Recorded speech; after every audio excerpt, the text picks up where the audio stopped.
Okay, everybody, we're back, and this time we already learned how to make rectangles, so now we're going to do circles. But we're going to expand circles to be ellipses. In fact, we'll expand them to the left and to the right and up and down. So whenever we want to make a circle, we'll actually use the command or the function ellipse. Ellipse is a word to describe, egg shapes as well as circles and other kinds of elongated circles. So ellipse is the function to make that happen.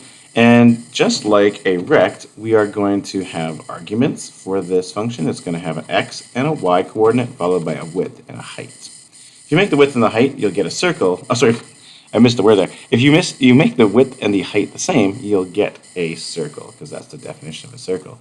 And I'll show you some examples. So let's stick it at 0, 0.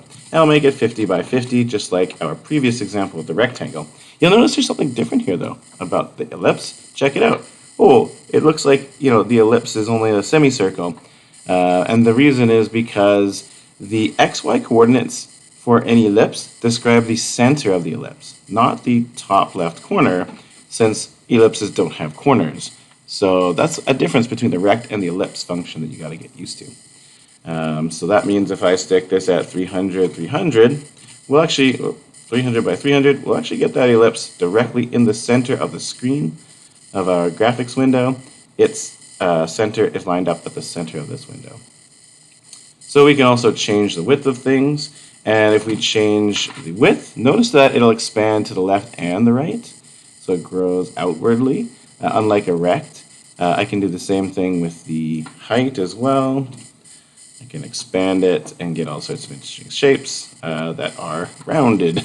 So that's basically how the ellipse works.